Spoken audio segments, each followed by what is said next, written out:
श्री परमात्मने नमः। द्वितीय अध्याय। प्रथम अध्याय में सृष्टि की उत्पत्ति का क्रम और मनुष्य शरीर का महत्व बताया गया और यह बात भी संकेत से कही गई कि जीवात्मा इस शरीर में परमात्मा को जानकर कृतकृत हो सकता है। अब इस शरीर की अनित्यता दिखाकर वैराग्य उत्पन्न करने के लिए इस अध्याय में मनुष्य शरीर की उत्पत्ति का वर्णन किया जाता है। यह संसारी जीव पहले पहल पुरुष शरीर में पिता के शरीर में वीर रूप से गर्भ बनता है, प्रकट होता है। पुरुष के शरीर में जो यह वीर है वह संपूर्ण अंगों में से निकलकर उत्पन्न हुआ तेज सार है। यह पिता अपने स्वरूप भूत उस वीर रूप तेज को पहले तो अपने शरीर में धारण पोषण करता है, ब्रह्मचर्य के द्वारा बढ़ाता एवं पुष्ट करता है। फिर जब यह उसको स्त्री के गर्भाशय में सिंचन स्थापित करता है तब इसे गर्भ रूप में उत्पन्न करता है। वह माता के शरीर में प्रवेश करना ही इसका पहला जन्म है। उस स्त्री माता के शरीर में आया हुआ वह गर्भ पिता के द्वारा स्थापित किया हुआ तेज उस स्त्री के आत्मभाव को प्राप्त हो जाता है, अर्थात जैसे उसके दूसरे अंग है उसी प्रकार वह गर्भ भी उसके शरीर का एक अंग सा ही हो जाता है। यही कारण है कि वह गर्भ उस स्त्री के उदर में रहता हुआ भी गर्भिणी स्त्री को पीड़ा नहीं पहुंचाता, उसे भार रूप नहीं प्रतीत होता। वह स्त्री अपने शरीर में आए हुए अपने पति के आत्मा रूप इस गर्भ को अपने अंगों की भांति ही भोजन के रस से पुष्ट करती है और अन्य सब प्रकार के आवश्यक नियमों का पालन करके उसकी भली भांति रक्षा करती है।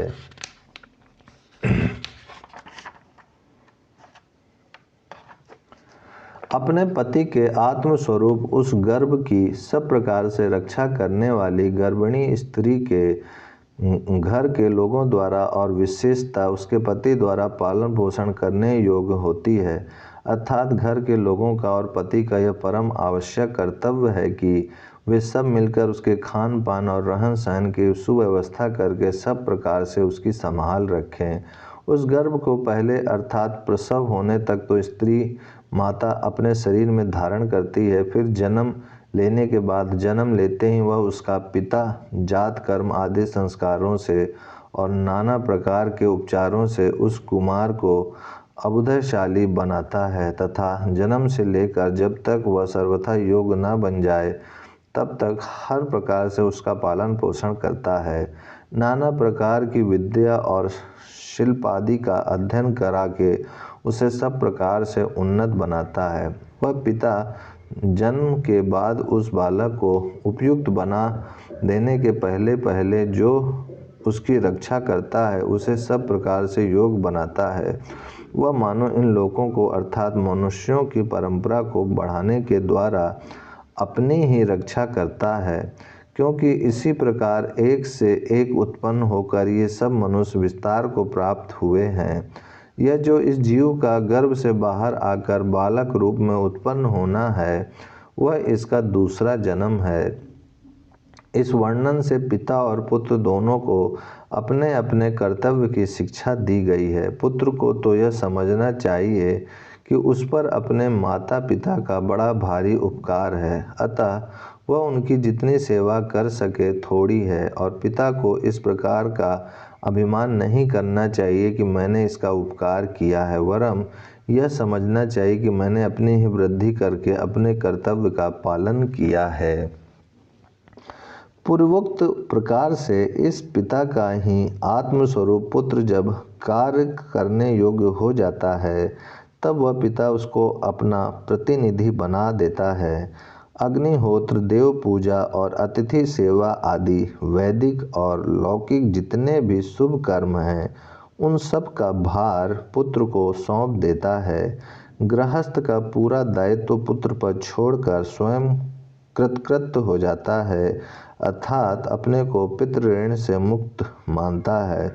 उसके बाद इस शरीर की आयु पूर्ण होने पर जब वह पिता इसे छोड़कर यहाँ से विदा हो जाता है तब यहाँ से जाकर दूसरी जगह कर्मानुसार जहाँ जिस योनि में जन्म लेता है वह इसका तीसरा जन्म है। इसी तरह ये जन्म जन्मांतर की परंपरा चलती रहती है जब तक जन्म मृत्यु के महान कष्ट की आलोचना करके इससे छुटकारा पाने के लिए जीवात्मा मनुष्य शरीर में चेष्टा नहीं करता, तब तक यह परंपरा नहीं टूटती। अतः इसके लिए मनुष्य को अवश्य चेष्टा करनी चाहिए। यही इस प्रकरण का उद्देश्य प्रतीत होता है। इस प्रकार बार बार जन्म लेना और मरना एक भयानक यंत्रणा है, और जब तक यह जीव इस रहस्य को समझकर इस शरीर रूप पिंजरे को काटकर इससे सर्वथा अलग न हो जाएगा, तब तक इसका इस जन्म मृत्यु रूप यंत्रणा से छुटकारा नहीं होगा। यह भाव अगले 2 मंत्रों में वामदेव ऋषि के दृष्टांत से समझाया जाता है। उपयुक्त 4 मंत्रों में कही हुई बात का ही रहस्य यहाँ ऋषि द्वारा बताया गया है। गर्भ में रहते हुए ही, अर्थात गर्भ के बाहर आने से पहले ही वामदेव ऋषि को यथार्थ ज्ञान हो गया था। इसीलिए उन्होंने माता के उदर में ही कहा था, अहो कितने आश्चर्य और आनंद की बात है कि गर्भ में रहते रहते ही मैंने इन अंतःकरण और इंद्रिय रूप देवताओं के अनेक जन्मों का रहस्य भली भांति जान लिया। अर्थात मैं इस बात को जान गया कि ये जन्म आदि वास्तव में इन अंतःकरण और इंद्रियों के ही होते हैं, आत्मा के नहीं। इस रहस्य को समझने से पहले मुझे सैकड़ों लोहे के समान कठोर शरीर रूपी पिंजरों ने अवरुद्ध कर रखा था। उनमें मेरी ऐसी दृढ़ अहंता हो गई थी कि उनसे छूटना मेरे लिए कठिन हो रहा था।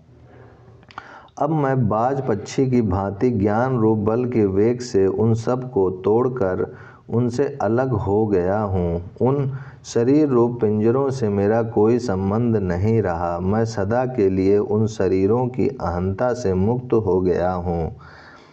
इस प्रकार जन्म जन्मांतर के तत्व को, अर्थात जब तक यह जीव इन शरीरों के साथ एक हुआ रहता है, शरीर को ही अपना स्वरूप माने रहता है, तब तक इसका जन्म मृत्यु से छुटकारा नहीं होता।